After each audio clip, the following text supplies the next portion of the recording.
आ रही है सांस या रह गई है वहीं? आ रही है। एकदम सांस ले रहे हैं।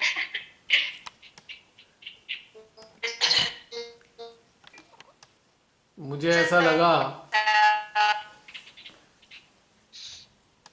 कि सांस भी नहीं आ रही है इस वक्त।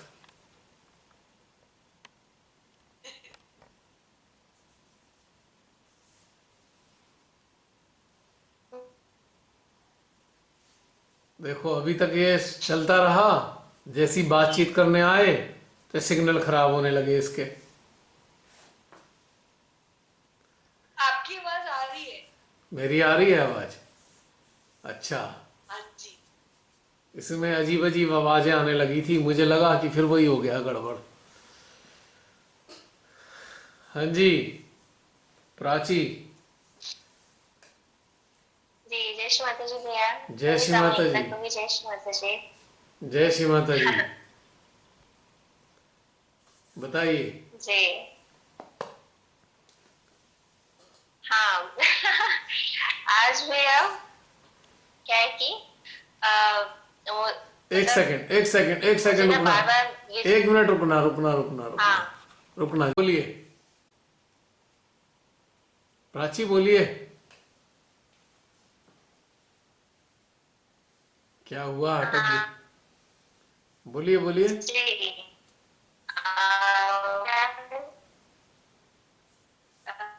Signal, signal gone.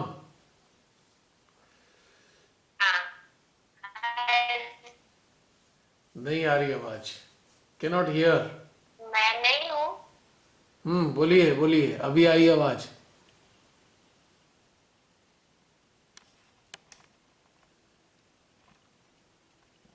प्राची बोलिए।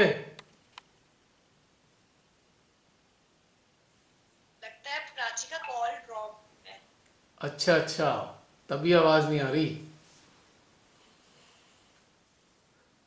चलिए, जब तक दोबारा प्राची आए। कोई और?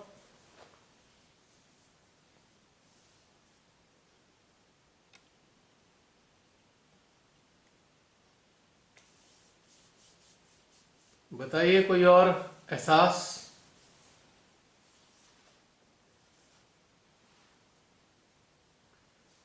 मेरी आवाज पहुंच रही है क्या? हाँ जी। अच्छा। हाँ जी पहुंच रही है भैया।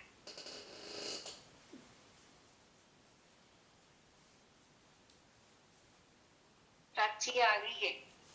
आ गई है आप? नेटवर्क हाँ इशू है। हाँ भैया।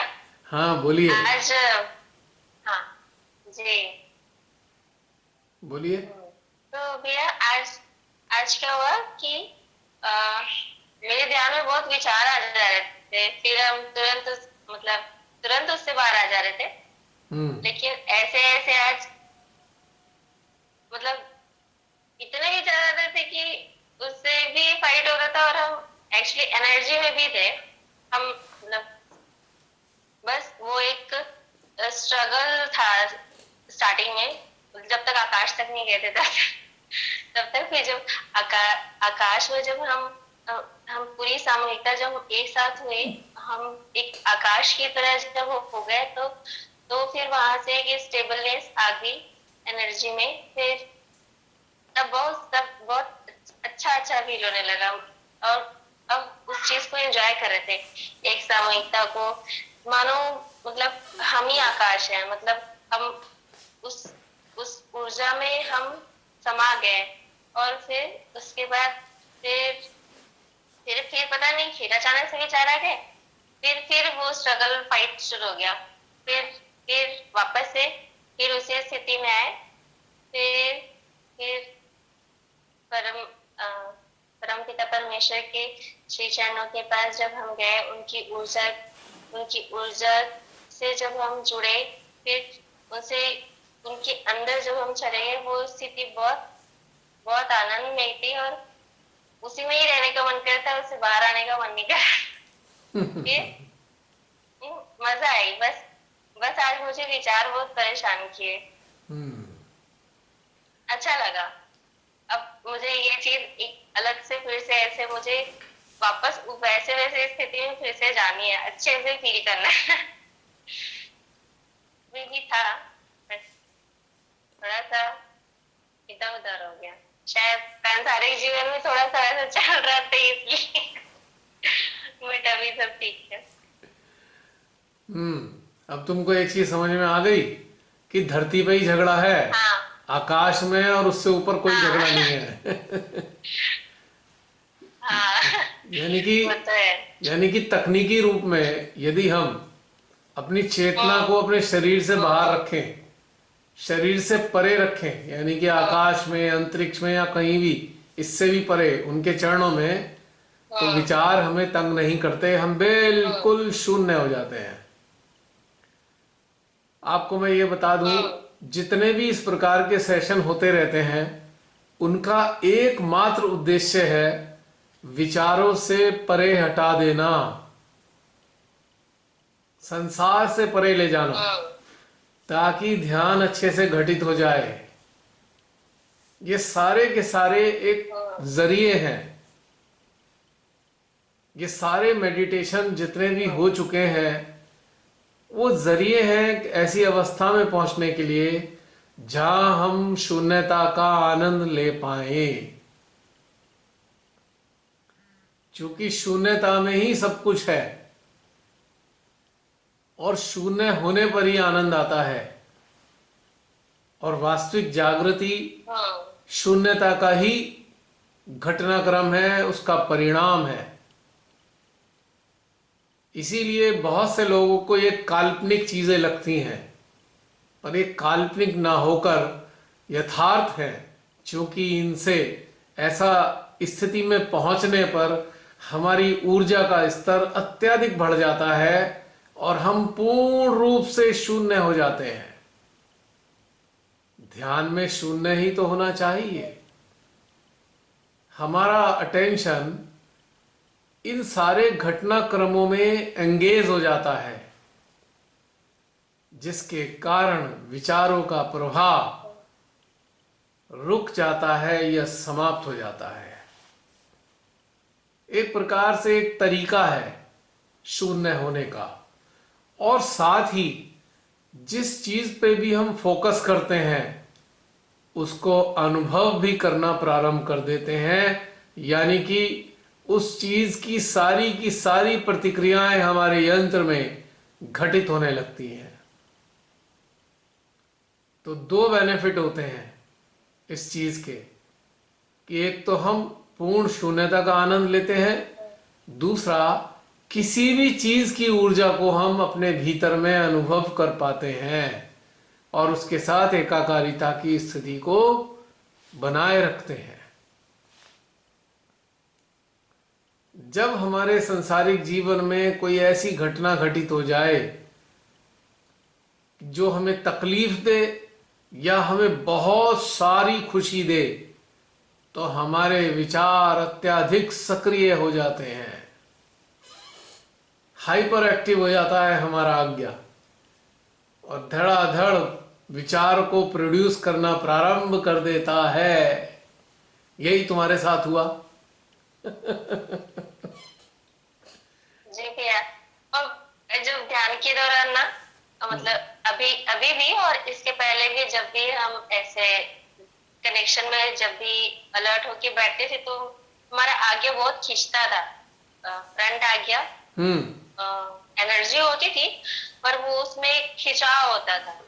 हम्म मुझे समझ में नहीं आता कि मैं कहाँ फंस गई हूँ, मतलब मैं डिकोड करने की कोशिश कर रही थी कि ऐसा क्यों हो रहा है। और क्या हुआ कि कल तो हम अपने ससुराल से मैके आए तो ट्रैवल के दौरान मुझे राइट साइड में हेडेक होने लगा।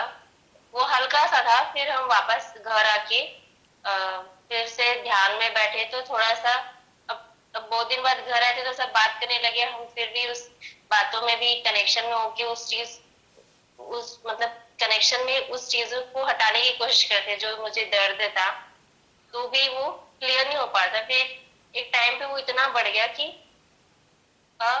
मैं कनेक्ट ही नहीं हो पा रही थी और वो और ऐसा दर्द था कि मुझे ना लेफ्ट हैंड के सहस्त्रार वाले एरिया में भी ना पिंचिंग हो रही थी, और कनेक्शन में मुझे यहाँ पे बहुत दबाव फील हो रहा था, और वो हेडेक मुझे बहुत परेशान कर रहा था कनेक्ट होने के लिए। तो ऐसे टाइम में जब आपको मतलब आप ऐसी स्थिति में हो कि हेडेक हो रहा है और आप कनेक्ट होना चाह रहे हो लेकिन नहीं हो पा रहे हो, और मैं डायरेक्टली श्री चरणों से वहां से कनेक्ट होने की कोशिश भी करी, तो एक कनेक्शन आता था, फिर पता नहीं वो फिर से रिपल हट जाता था।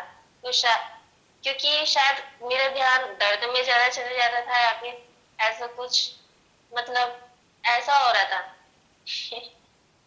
तो शायद उसी का कुछ ऐसा चल रहा था अभी कि मैं वापस जुड़ पा रही थी या नहीं जुड़ पा रही थी, कि वो जो चीज हो रही थी वो हावी हो गई थी।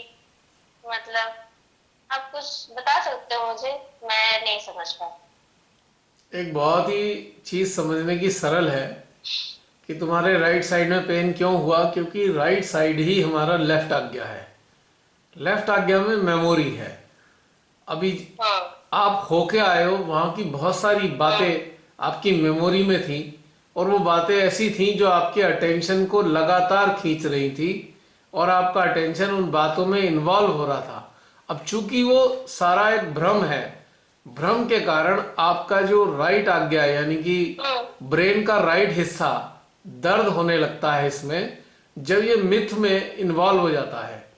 हमारे ब्रेन की खूबी है, यदि ये भ्रम में फंस जाएगा तो ये दर्द देकर हमें बताना चाहेगा कि अरे भाई हटाओ टेंशन, ये सब झूठ फूट बातें हैं, इनका कोई तथ्य नहीं है हमारे जीवन में। अच्छा।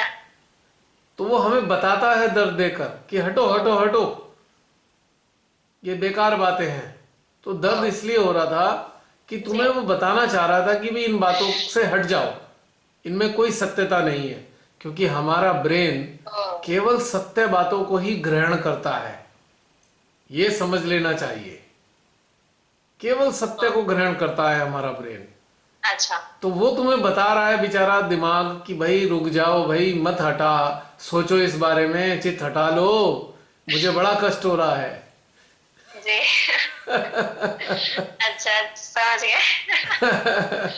और साथ में राइट आज्ञा में दबाव भी आ रहा था ऊर्जा का, साथ ही यानी कि माँ आदि शक्ति मदद भी कर रही है और आपको समझाना भी चाह रही है।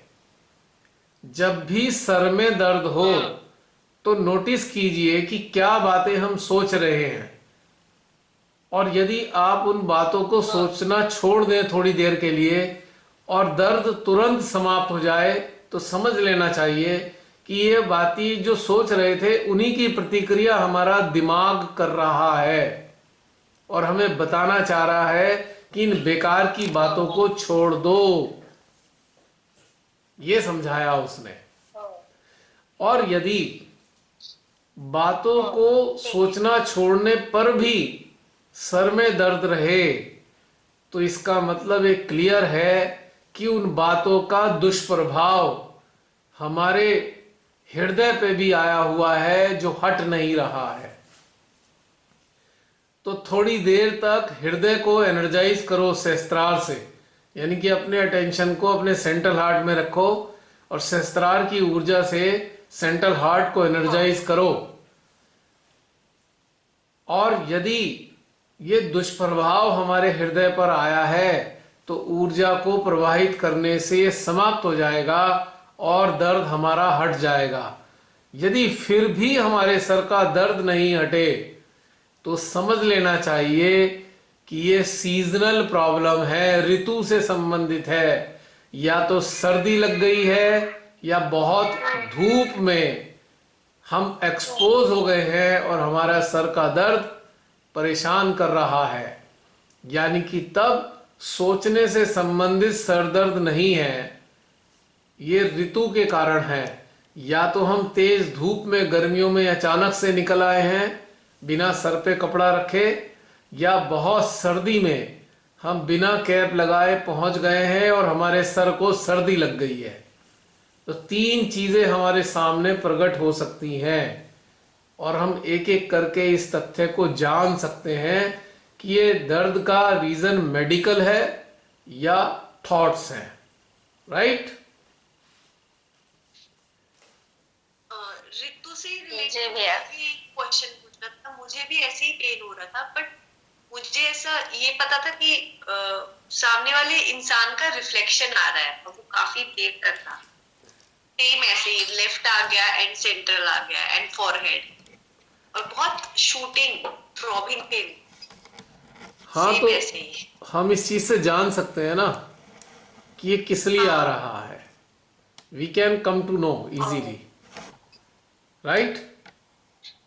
हाँ जी। तो इसलिए तीनों चीज मैंने बता दी। कई बार मेडिकल रीजन होते हैं और हम उसको समझते हैं कि हमारा आज्ञा पकड़ रहा है, इस कारण से हो रहा है। तो ये भी वेरीफाई हो जाएगा अगर हम समझ लें थोड़ी देर के लिए इस चीज को अच्छे से, है ना? हाँ जी। तो तुमने देख लिया होगा कि भाई ये तो रिफ्लेक्सेस हैं। अब रिफ्लेक्सेस आते तो यस थॉट्स यस। के कारण ही है ना।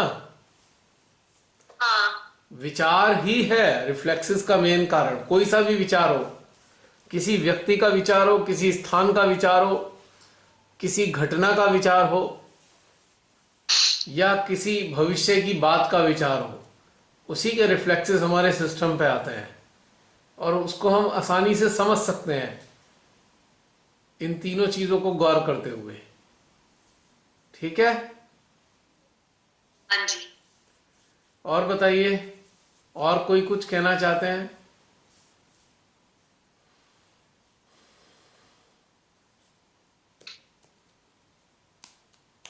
जय श्री माता जी भैया। जी बहन, जय श्री माता जी। कितना अच्छा बताते हैं आप। पिछली बार मेरे साथ था ना विचारों की प्रॉब्लम, तो भैया आपने इतना अच्छा समझाया कि ध्यानस्थ अवस्था में उनकी काउंसलिंग करो। तब से वो शुरू किया तो बिल्कुल पूरा वीक कोई विचार नहीं, और आज इसी वजह से मेरा ध्यान इतना अच्छा हुआ, एकदम स्टेबल और शांत, बिल्कुल कुछ भी कोई विचार नहीं। ऐसे लगता था मैं बिल्कुल मौन में बैठी हुई खूब इंजॉय कर रही हूँ। और भैया जैसे स्टार्ट हुआ ना, स्टार्टिंग में ही मेरे को पहले यहाँ नाक में खिंचा हुआ, उसके बाद यहाँ आज मेरे को भैया पहली बार सर पर जो चक्र है ना उन पर बड़ी क्लियर इंडिकेशंस हुई। सबसे पहले विशुद्धि पर हुआ, फिर उसके बाद हृदय पर, फिर आज्ञा पर, फिर ये हंसा, और एंड में आकर मूलाधार पर। मतलब बड़े क्लियर इंडिकेशंस आ रहे थे कि जैसे माँ प्रेम दे रही है, ऐसा पहले कभी नहीं हुआ। और जब आप हमें मतलब ऊर्जा शरीर बनकर हम आकाश में थे ना, तो ऐसे लगता था बिल्कुल स्प्रेड हो गई सारी। ऐसे लगता था पूरा आकाश जो है ना बहुत नीचे आ गया है। तो मुझे ऐसे फील हो रहा था जैसे कृष्ण जी ने गोवर्धन पर्वत उठाया था ना, ऐसे ही लग रहा था हम सब सामूहिक ऊर्जा बनकर वो सारे इकट्ठे हुए पूरा स्प्रेड हो गए पूरे मतलब आकाश में। और अभी आकाश पर ही आप बोल रहे थे तो पहले ही चित्त शिव ब्रह्म परमेश्वर से जुड़ गया था। ऊर्जा मतलब मेरे को ऐसे लगा कि मैं ऊर्जा बनकर सामूहिक ऊर्जा हम सब बनकर वहां पहले ही पहुंच चुके थे। तो मतलब टोटल मैंने बहुत आज एंजॉय किया। ये सब भैया आपकी वजह से हो पाया। आपने ये जो विचार है ना ये खत्म हो जाए तो सारी समस्या खत्म हो जाती है। ये आपने बहुत अच्छा गाइड किया। देखो हम इतने सालों से कर रहे हैं फिर भी हमारे अंदर कुछ ना कुछ रह जाता है, तो समय आने पर कैसे आप गाइड कर देते हैं माँ की कृपा से। बस बहन, एक चीज को डिलीट कर दीजिए इसमें से। आपने जो बोला कि मेरी वजह से, ये मेरी वजह से कुछ नहीं हो रहा है, ये सब श्री माता जी की भैया वजह से हो माध्यम रहा तो है। आप इन चीजों को अवॉइड करना चाहिए बोलने से। नहीं भैया समझाते तो आप ही है ना, एकदम वो चीज आपने अरे समझाई और खट से वो चीज हो गई, बहन, उसी वक्त वो कार्यान्वित हो गई। बहन मैं तो भ्रम हूं। कौन है इस सब चीजों के पीछे, ये देखिए ना। आप उनको क्यों नहीं देखते? मैं तो भ्रम हूं। वो तो है ही भैया, वो तो हाँ, कराने बुलवा भी वही बस रही बस है बस हमसे। बस यही बोलना चाहिए, क्योंकि ये सब बेकार है बातें सोचना। हमारी हमारी कहाँ बस की है ये सब सोचना। हमारे पास है सामर्थ्य ऐसी ऐसी चीजें सोचने का? क्या सोचिए, नहीं है ना।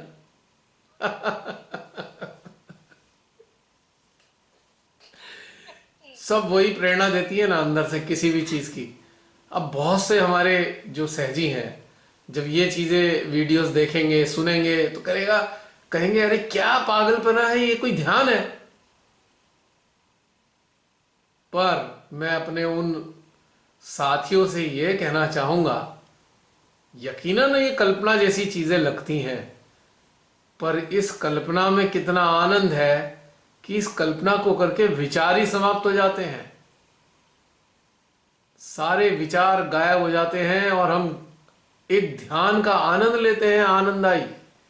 यही तो घटनाक्रम है सत्य। तो यही चीज समझनी चाहिए कि हाँ, हम कुछ चीजों का सहारा लेते हैं, कह सकते हैं हम, जो भीतर में प्रेरणा आती है, लेकिन वो किस लिए लेते हैं? ताकि विचारों से हटा जा सके और ऊर्जा के सागर में स्थित हुआ जा सके। है रमनी बहन? हाँ जी। तो ये भीतर से खुद ही वो भेजती हैं अंदर से प्रेरणा। आप आ जाइए सामने। मैं सामने ही हूँ भैया। नहीं, आपका हट गया था शायद, ये वीडियो वीडियो ऑफ हो गया था, नहीं तो नहीं। तो इसलिए हम्म? फिर हट गया वीडियो आपका। नहीं मैं हमें तो पता नहीं। बीच मेरे सामने से शो हो रहा है। अब आए हैं ना आप, बीच में से हट गए थे। या तो कोई टच करता होगा ना, कोई भी अपने फोन को, इसलिए हो जाता है। तो बहन ये है बात। चलिए, आपको बहुत अच्छा लगा और आपको जो विलक्षण अनुभव हुए हैं या पहले अनुभव हैं, ये आनंद को और बढ़ा देते हैं ध्यान के।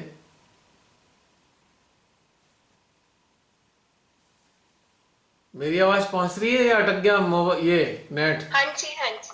अच्छा हाँ जी, नहीं नहीं आ रही है। अच्छा, जब गतिविधि नहीं होती ना तो लगता है कि अटक गया।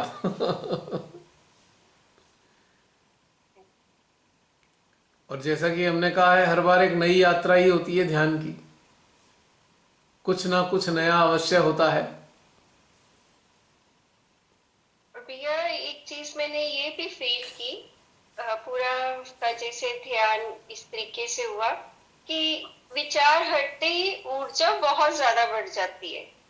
विचार ये जो ऊर्जा को रोके हुए थे, मतलब कम हो जाती है, उनसे आती है, बट जैसे ही विचार हट जाते हैं तो बस फिर तो आप ऑल द टाइम उसका आनंद लेते हैं। देखिए, विचार जो होते हैं, देखिए आप कौन बोल रहे हैं बीच में, प्लीज बात मत कीजिए। रमनी बहन, बात यह है कि जो विचार होते हैं ना, वही तो पर्दा है ईश्वर के और हमारे बीच में। जब ये विचारों का पर्दा गिर जाता है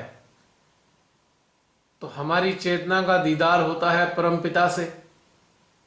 और जब परमपिता से दीदार होता है तो उनके रिफ्लेक्सेस हमारे सिस्टम पे आने लगते हैं और हमारे यंत्र पर बैठे समस्त देवी देवता ऊर्जा को प्रवाहित करना शुरू कर देते हैं, जिसके कारण हमारे भीतर में ऊर्जा बढ़ जाती है। हमको बहुत तीव्र ऊर्जा अनुभव होती है और वाइब्रेशन भी बढ़ते हैं। यही कारण है। तो विचारों के पर्दे को हटाने के लिए ही इस प्रकार से हम अपने अटेंशन को, अपने चित्त को इन अच्छी अच्छी स्थितियों में एंगेज कर लेते हैं।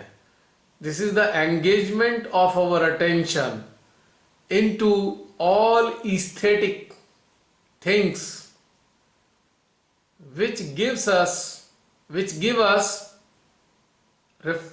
Pure energy. उसी के रिफ्लेक्सेस हमारे को हमारे यंत्र में अनुभव होना प्रारंभ हो जाते हैं। तो इसलिए ऐसा होता है ये, है बहन?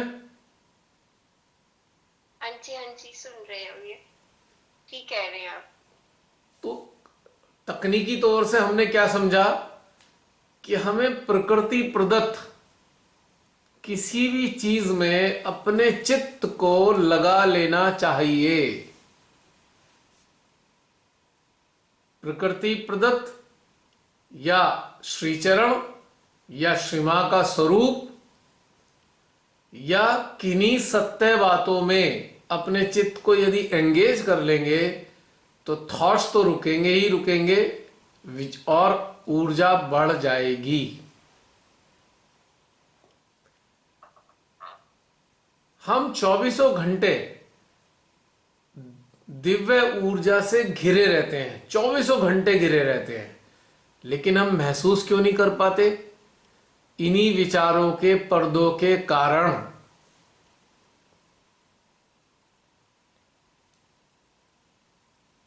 जैसे ही ये हटते हैं हम उस ऊर्जा को लगातार अनुभव करना शुरू कर देते हैं। जैसे कि आपके मोबाइल और आपकी आंखों के बीच में कोई भी पर्दा नहीं है, तो आप मोबाइल को देख सकते हैं और मोबाइल आपको देख सकता है। यदि इसके बीच में एक पर्दा लगा दे तो ना आप मोबाइल को देख सकते ना मोबाइल आपको देख सकता। और वास्तविक रूप में घटनाक्रम क्या है कि हैं तो दोनों एक दूसरे के सामने, लेकिन एक दूसरे को देख नहीं पा रहे हैं इसी पर्दे के कारण। तो विचार भी ऐसा ही पर्दा होते हैं जिसके कारण हमें ईश्वर का अनुभव नहीं हो पाता, जबकि चारों ओर दिव्य ऊर्जा ही ऊर्जा है हमारे। ध्यान के जरिए क्या होता है, हम अपने चित्त को फोकस करते हैं कि बड़े हमारे चारों ओर ऊर्जा है और हम उसे महसूस करने लगते हैं। और जब महसूस करने लगते हैं तो हमारे विचार नहीं आते, विचार नहीं आते तो महसूस ज़्यादा होने लगता है और उस महसूस होने की प्रतिक्रिया हमारे यंत्र में होती है। यंत्र पे बैठे देवी देवता परमेश्वरी को या परमेश्वर को या उनकी ऊर्जा को महसूस करते हैं और प्रतिक्रिया देना प्रारंभ कर देते हैं और दुगनी ऊर्जा उत्पन्न होने लगती है। एक ऊर्जा तो वो है जो हम महसूस कर रहे हैं और दूसरी ऊर्जा वो है जो हमारे यंत्र से उत्सर्जित हो रही है। तो डबल ऊर्जा अनुभव करने पर हम कहते हैं बहुत मजा आया, बहुत वाइब्रेशन आए ध्यान में। तो घटनाक्रम वास्तव में ये था जिसके कारण वाइब्रेशन आए। कितना सरल है समझना, लेकिन कितना कठिन दिखाई देता है। हे भगवान, ये विचार कैसे रुकें? और कहानी क्या होती है कि हम ईश्वर की जगह विचारों को प्राथमिकता दे रहे हैं, इसलिए विचार आए जा रहे हैं, आए जा रहे हैं, आए जा रहे हैं। हम ही तो प्राथमिकता दे रहे हैं उन्हें, हमने ही तो रास्ता खोल रखा है उनका, हमने ही तो दरवाजा खोल रखा है अपने आज्ञा का कि आओ प्रवेश कर जाओ सारे विचारों हमारे आज्ञा में। और जब आज्ञा में विचार प्रवेश करते हैं तो भाई आज्ञा का तो धर्म है हर विचार पे अपनी प्रतिक्रिया को प्रकट करना, और जो प्रतिक्रिया प्रकट होती है उससे और विचार जन्म लेते हैं।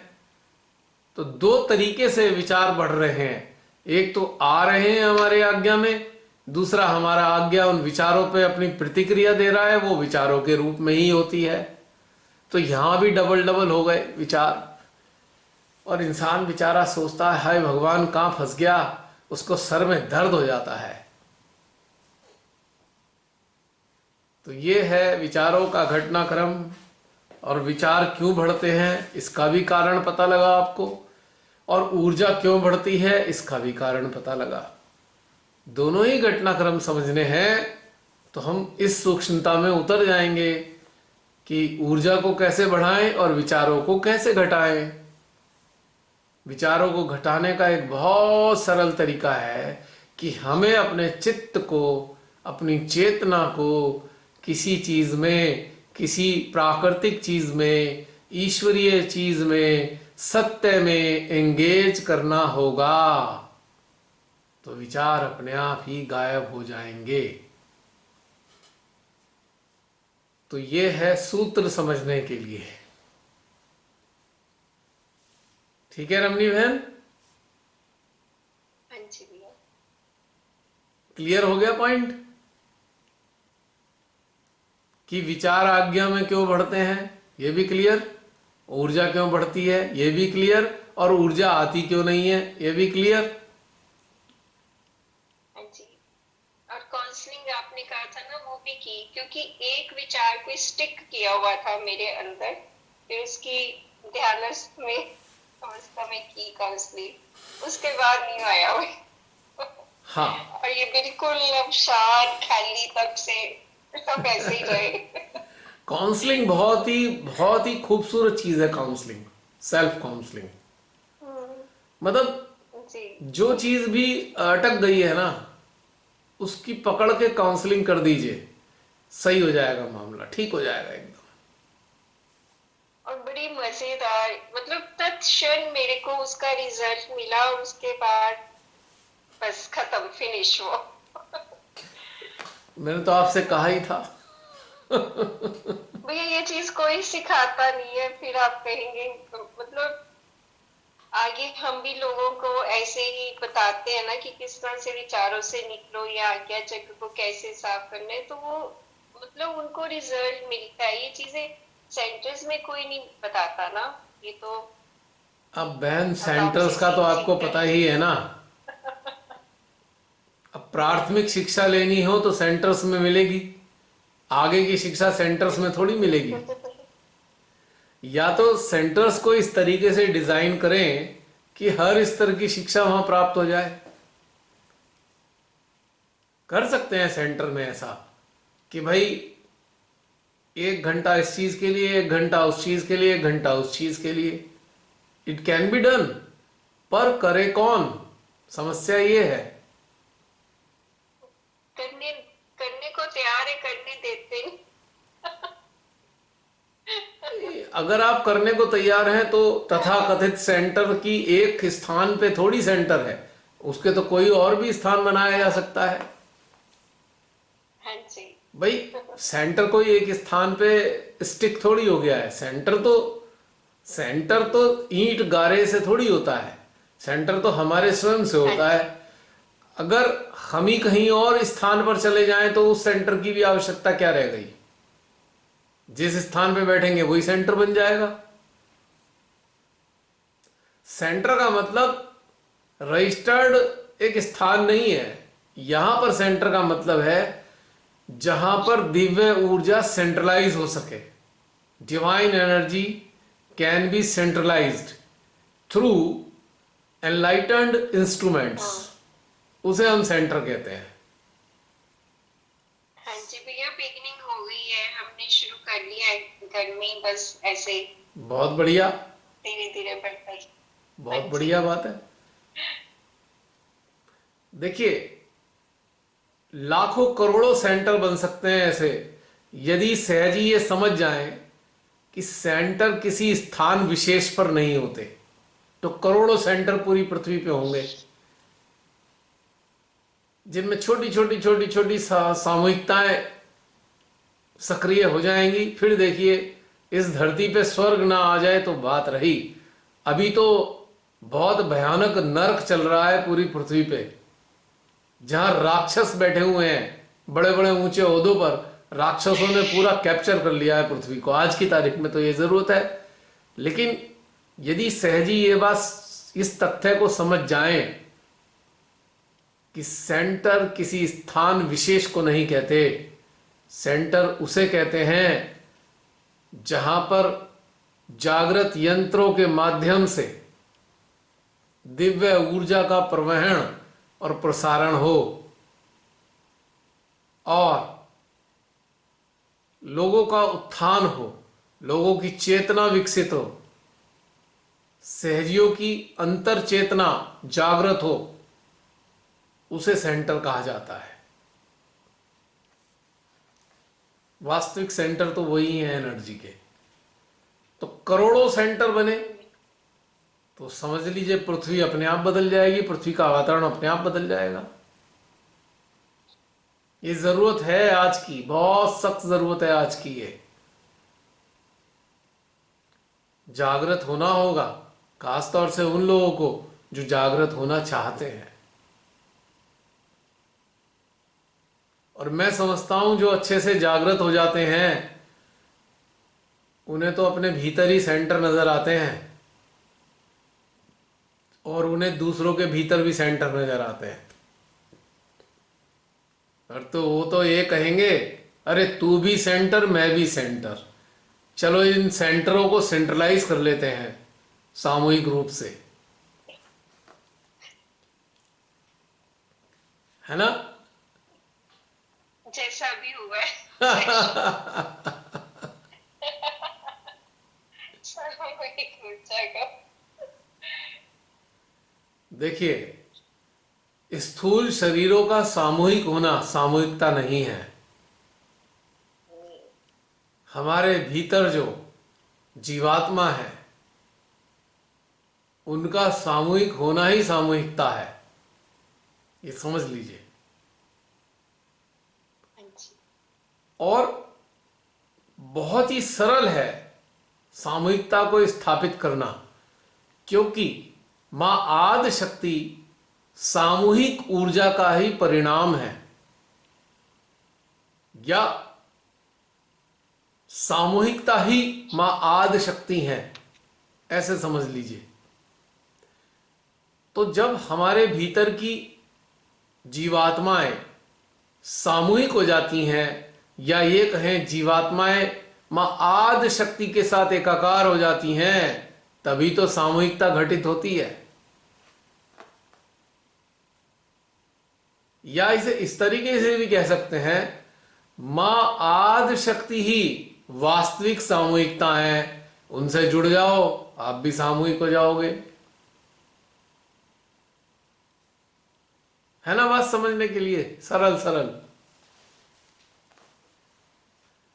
अब शरीरों को एक स्थान पर इकट्ठा कर लीजिए, यदि वो सारे शरीर जो हैं उनके अंदर रहने वाली जो चेतना है अच्छे से जागृत होगी, तब जाकर शरीरों के रोम छिद्रों से ऊर्जा का प्रवहन शुरू हो जाएगा, तब भी सामूहिकता घटित होगी।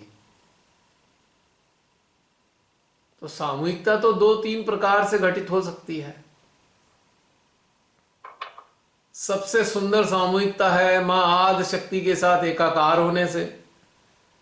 दूसरी सुंदर सामूहिकता है समस्त जीवात्माओं का एकाकार हो जाए। अगर समस्त जीवात्माएं एकाकार हो जाएं तो भी सामूहिकता हो जाएगी।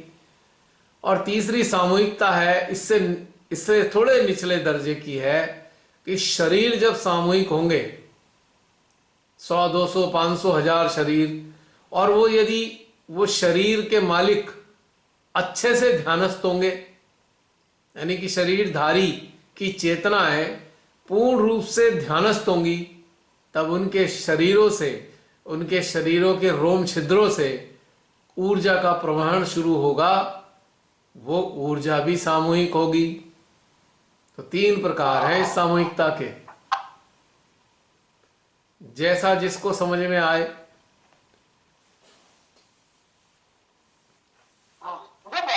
लेकिन यदि ये सब घटित नहीं हो रहा है, शरीर इकट्ठे भी हो गए लेकिन ध्यानस्थ नहीं हुए, तो उसकी सामूहिकता का कोई औचित्य नहीं है। या मात्र बस वो एक परिपाटी कर्मकांड करने के लिए एक साथ इकट्ठे हो जाएं, तो भी सामूहिकता नहीं है। सामूहिकता के लिए तो ऊर्जा एकीकृत होना आवश्यक है। सबकी ऊर्जा एकाकार हो जाए, वही सामूहिकता है। तो इस तरीके से हम समझ सकते हैं ये 3 प्रकार की जो सामूहिकता है। अब रुचि के अनुसार उसका आनंद उठाया जा सकता है। अब देखिए ना, यहाँ ऑनलाइन सामूहिकता हो रही है, शरीर अलग अलग हैं, हमारा चित्त सामूहिक है, हमारी चेतना सामूहिक है, हमारी जीवात्मा सामूहिक है, और हमारे भीतर से रिलीज होने वाली जो एनर्जी है वो भी सामूहिक है। तो 4 अवस्थाओं की सामूहिकता ऑनलाइन घटित हो रही है। तो इसलिए आप सबको एक दूसरे के रिफ्लेक्सेस फील कर पाते हैं आप। अरे बीच में मत बोलिए, जरा अपना माइक ऑफ कर दीजिए। रुचिता जी माइक ऑफ करिए। सभी लोग इस बात को अच्छे से समझें, यदि आप अपने घर में बातचीत करना चाहते हैं तो अपने माइक को बंद करके बातचीत करें। याद रखें इस बात को हमेशा, वरना आपकी रिकॉर्ड घर की इसमें रिकॉर्ड हो जाएगी और सुनने के बाद आपको बड़ी शर्म आएगी। फायदा क्या? तो यह है सामूहिकता का विभिन्न स्वरूप। अपनी रुचि के मुताबिक सामूहिकता का आनंद ले सकते हैं। है रमनी बहन?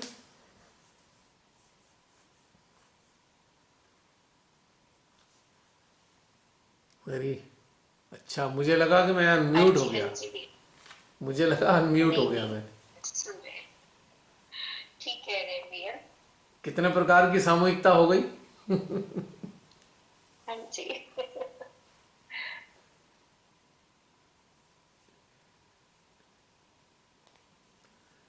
और बताइए, एनीथिंग एल्स?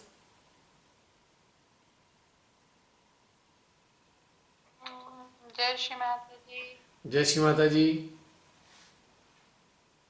जय श्री माता जी। हाँ, जय श्री माता जी, बोलिए। महाराज का बहुत सुंदर ध्यान रहा।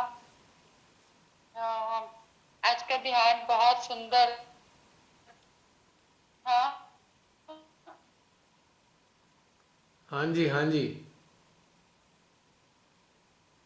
अटक गया।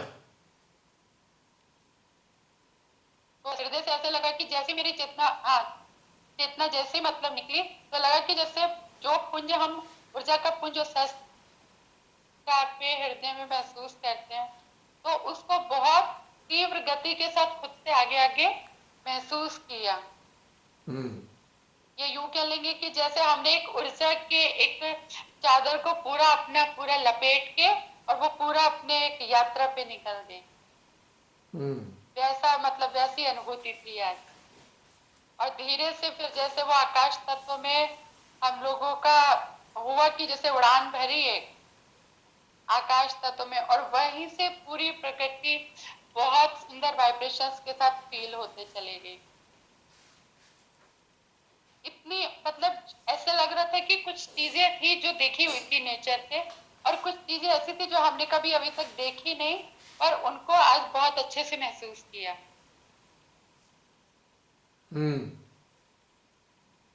और धीरे धीरे ध्यानस्थ होके एकदम शून्य के साथ इतनी सुंदर मतलब एक वो अटैचमेंट टाइप हुआ कि पूरा जो विशुद्धि का ये वाला जो पोर्शन था उसमें बहुत ऐसे मतलब बहुत हैवी स्केल वाली जो ऊर्जा थी ना वो यहाँ पर थी। पूरे पीरियड में मुझे यहीं पर ऊर्जा मतलब बहुत ज्यादा से महसूस हुई। तो शून्य तो ऐसा था कि उसमें कुछ आपके चारों तरफ का ऑरा जैसे केवल और केवल आप खुद ही एक ऊर्जा में तब्दील हो गए। मतलब आप में कुछ महसूस नहीं हो रहा था कि आँख कान नाक इधर उधर कुछ महसूस नहीं था, बस केवल एक ऊर्जा की अनुभूति थी। तो खुद को भी एक ऊर्जा में महसूस किया जी। इसे लगा जैसे कहीं बहुत बड़ी फिर समाधि से आप बाहर निकलते हैं, मतलब ध्यान एक वो समाधि जैसा महसूस होना मतलब, और फिर बहुत लंबे समय बाद आप उससे बाहर आ रहे हैं, वो आज एक अलग तरह की अनुभूति थी। बढ़िया है। विभिन्न प्रकार के आनंद आते रहने चाहिए, एक रास्ता नहीं आनंद रहती। तो आज, जी जी जी जी, एक रास्ता फिर निरस्ता में परिवर्तित हो जाती है। हाँ जी हाँ जी, जब विभिन्न अनुभूतियां रहें तो सरसता रहती है, हाँ हाँ, और सरसता में आनंद आता है। जिस प्रकार से एक ही सब्जी आप रोज नहीं खा सकते, तो हर बार एक सा ध्यान में भी हाँ आनंद नहीं उठा सकते। अगर विभिन्न प्रकार का ध्यान होगा तो थोड़ा सरसता रहेगी, आनंद रहेगा इस चीज का। हम्म, असली चीज वही है जो मैंने बताया कि विचार रहित अवस्था रहे और जागृति में उन्नति होती रहे, यही असली चीज है ध्यान में। तभी। अच्छा मेरा एक क्वेश्चन है। जी। अ, हाँ अभी मेरा एक क्वेश्चन है, 3-4 दिन पहले की मेरी अपनी अनुभूति है, माइंडिंग का जो मेडिटेशन है, तो उसमें हमेशा ऐसा होता है कि जैसे बहुत बार ये मुझे महसूस होता है कि ध्यान में मतलब जो मेरा हार्ट है ना, वो एकदम से जैसे एक पेंडुलम की तरह होता है ना, तो वैसी फीलिंग होती है, मतलब बहुत तेज पेंडुलम की जैसे फीलिंग। लेकिन परसों क्या हुआ, हार्ट के साथ साथ मेरा ये आ गया, दोनों लेफ्ट आ गया और राइट आ गया, उसमें भी सेम वैसा ही था।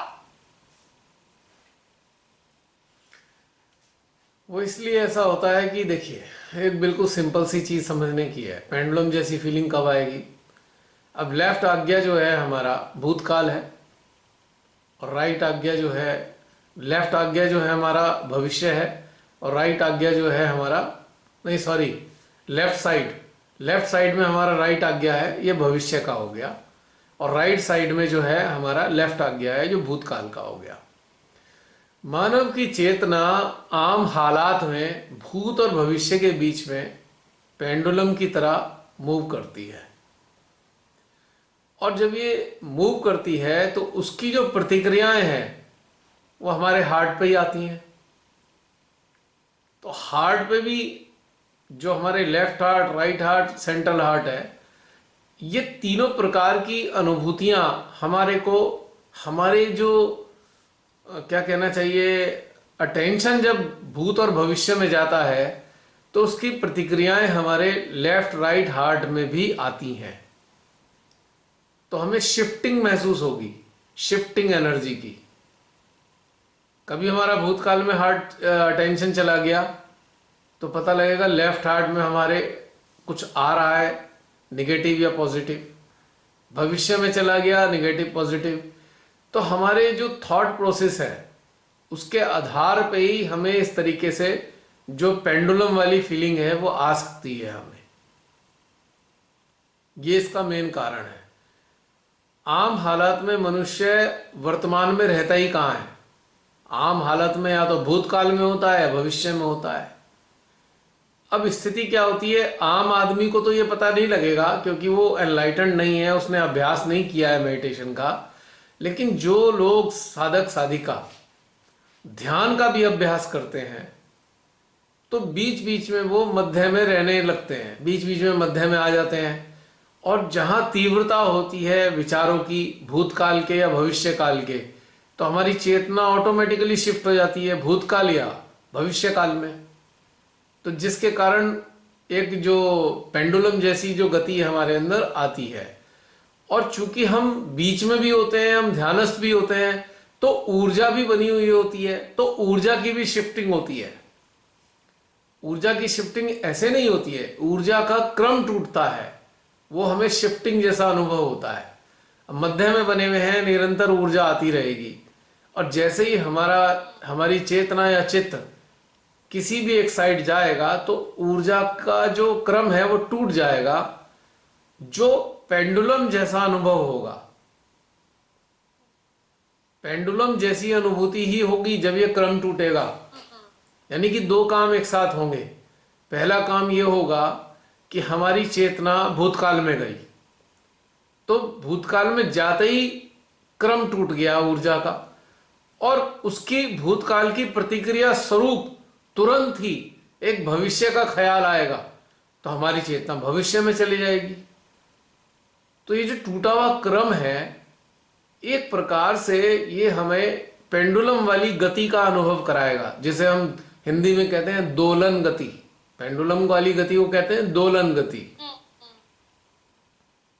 है ना। This is because of shifting attention. Attention के शिफ्ट होने के कारण हो रहा है।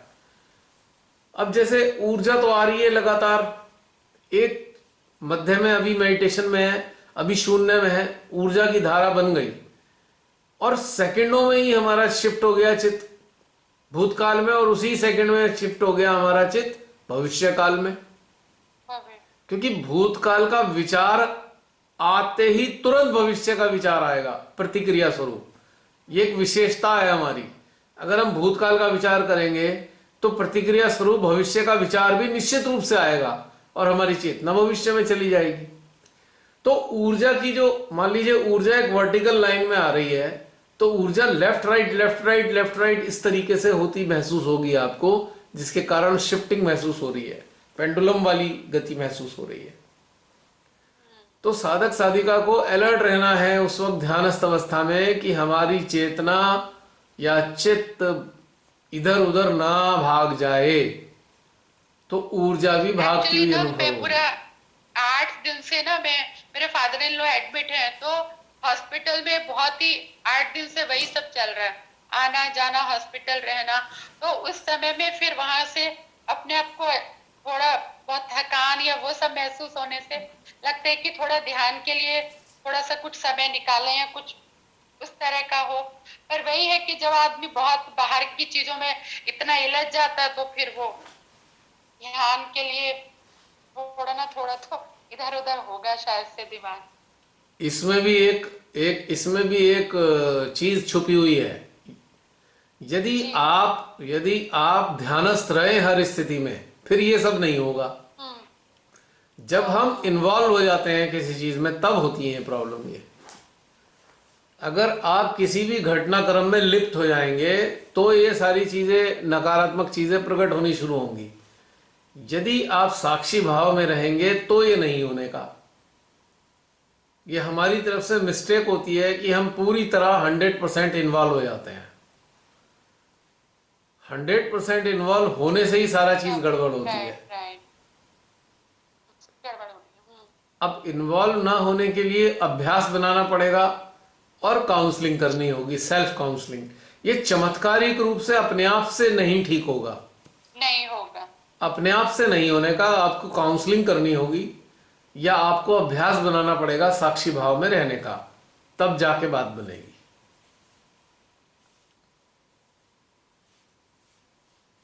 हमारा चित्त जो है ना, मक्खी की तरह होता है और घटनाक्रम गुड़ की तरह। खट से हमारा चित्त जाके चिपक जाता है घटनाक्रम में। जैसे कबीरदास जी ने कहा था ना कि मक्खी जो है गुड़ में चिपक जाती है, फिर वो उड़ना भूल जाती है, उसके पंख जो है गुड़ में लिप सकते। तो हमारी जो चेतना है, हमारा चित्त जो है, जागृति की कमी के कारण घटनाक्रम में इन्वॉल्व हो जाता है और हमारा ध्यान समाप्त हो जाता है। अब दैनिक जीवन में सारे घटनाक्रम चलते ही रहेंगे, अनंत काल से चल रहे हैं, अनंत काल तक चलेंगे। तो भला हमें अपना ध्यान खराब करने का क्या तुक है? ये तो चलता ही रहेगा संसार का घटनाक्रम, ना कभी रुका है ना कभी रुकेगा। तो हमें अभ्यास बनाना होगा कि कुछ भी हो जाए कि हमें अपने आप को हटाना नहीं है वहां से। अपने जो अंतर चेतना में चल रहा था, ऊर्जा का प्रवाह या ईश्वर का एहसास, उसको हटाना ही नहीं है हमें। कुछ भी हो जाए, भूकंप आ जाए, जैसे अभी कल आके चुका है भूकंप, इससे भी तगड़ा आ जाए तब भी नहीं हटाना। डरना भी नहीं है। भाई क्या होगा, मर जाएंगे, ज्यादा दब जाएंगे पत्थर के नीचे, क्या हो जाएगा इससे ज्यादा? इससे ज्यादा क्या हो जाएगा बोला? तो ये काउंसलिंग है यार। क्या हो जाएगा? ये काउंसलिंग है एक प्रकार से। क्या हो जाएगा? दब जाएंगे, मर जाएंगे, बस। तो हमारी चेतना तो मरेगी नहीं। तो हम अपनी चेतना का अभ्यास क्यों छोड़ें?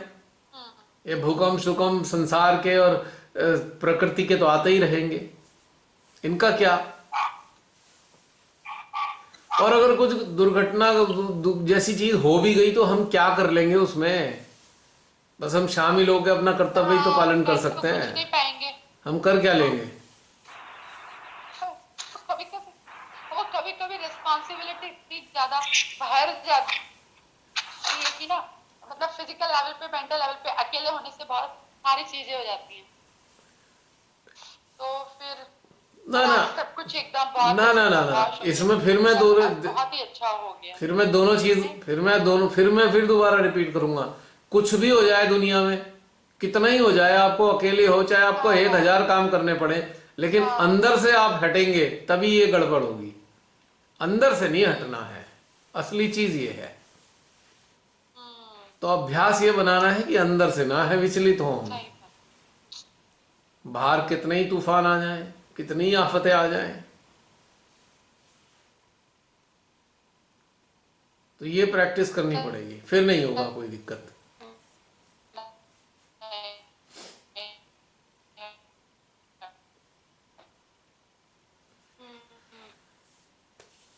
अभ्यास जरूरी है, उसके बिना बात नहीं सैटरडे की बनेगी। सामूहिकता तो ऐसे लगती है कि बस स्वर्ग, जैसे बोलते हैं स्वर्ग से सुंदर, तो ये एकदम स्वर्ग जैसे ही महसूस होता है। चलिए, वीक में एक दिन तो ये बहुत ही अच्छे से महसूस होता है कि हाँ, ऐसे स्वर्ग को आप कैसे महसूस कर सकते हो। और बताइए, और कुछ, वरना फिर कोई अन्य।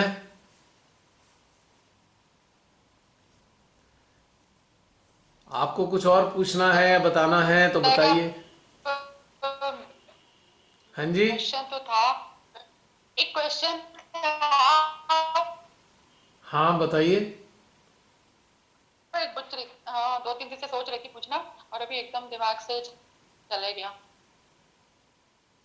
चला गया, चलिए कोई बात नहीं, दोबारा आ जाए तो बता दीजिएगा। हाँ और कोई?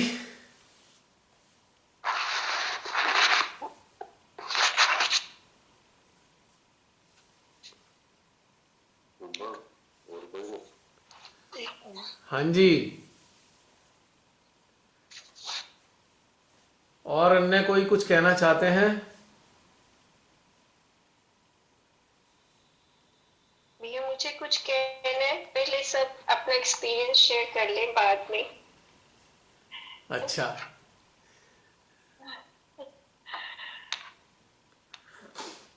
अभी ध्यान का कोई एक्सपीरियंस जिसने शेयर करने कर ले, फिर बाद में माता जी भैया। बात करते हैं। जय श्री माता जी।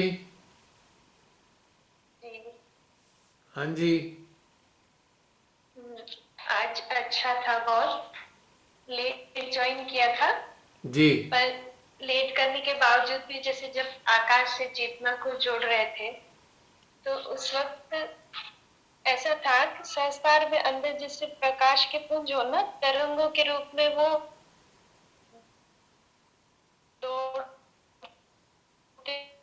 को आकाश से जोड़ने के बाद वो सब बाहर निकल गए। जब आकाश में हमने अपने आप को स्थिर किया, तो वह साक्षी भाव में सारी प्रकृति को जैसे हम देख रहे हैं, तो बहुत सुंदर लग रहा था और एनर्जी बहुत बढ़ गई थी। फिर जैसे जैसे आगे बढ़े और प्रकाश में जब विलीन हो गए, तो सब कुछ शून्य और एकदम शांत, ये अनुभव था। ऊर्जा अपने स्रोत में एकाकार हो गई ना। जी। ऊर्जा गतिमान तब तक है जब तक स्रोत में नहीं मर्ज होती। जब मर्ज हो जाएगी तो कहाँ गति उसकी, फिर तो शांति शांति है। बस। जैसे पर्वत के हृदय से एक नदी की धारा फूटती है, वो चलती जाती है, सागर तक चलती है, फिर सागर में समा जाती है, एकाकार हो जाती है। वही अनुभूति आपको भी हुई है, बढ़िया है, सुंदर है। और ऐसी अनुभूतियों के लिए ही तो ये घटनाक्रम बनाती हैं श्री माता जी। कि सुंदर सुंदर अनुभूतियां हमारे ध्यान में घटित हों और उतनी देर तक हम पूरा शून्यता का आनंद लेते हुए दिव्य ऊर्जा के साथ बने रहें, उसको शोषित करते रहें और उसके साथ बहते रहें। जी हाँ। तभी तो आनंद आता है जी बिल्कुल। है ना? और बताइए, बस बढ़िया। हो गया? आज सुबह सुबह उठी तो ऐसे ही पता नहीं क्या इच्छा हुई, बालकनी में जाके और आकाश को देखने लग गई थी। और आकाश में अलग अलग आकृतियां दिख रही थी, तो बिल्कुल एकदम मतलब आराम से शून्य होकर ही देख रही थी, कोई विचार नहीं, कुछ नहीं, बस कि जैसे वो अंदर समा जाए आकाश। बहुत अच्छा लग रहा था। तो ये आप ही के कारण हो गया आज ऐसा ध्यान आकाश वाला, है ना? तो श्री माता जी जाने। आपके अनुभव को अच्छी ताजा है। करा दिया इन्होंने, रिपीटेशन हो हाँ, गया। सहस्त्रार में जो आज हुई ना, फिर हम्म। वही जब आपने प्रकाश, मतलब वो पहले ही हो गया था। प्रकाश की बात आपने बाद में की थी कि उस प्रकाश में विलीन हो जाए। जी उस संसार में अंदर पुंज के रूप में जैसे तरंगे घूमती, तो वो अनुभूति बड़ी सुंदर थी। जी जी जी। एक्चुअली मेरा यंत्र थोड़ा स्लो है, आप सबके साथ जब हो जाता है तब मुझे अनुभव होता है, फिर मैं बता पाता हूँ। एक्चुअली यही तो सामूहिकता का मजा है कि अन्यों के अंदर हो ऐसा रहा हो तब अपने अंदर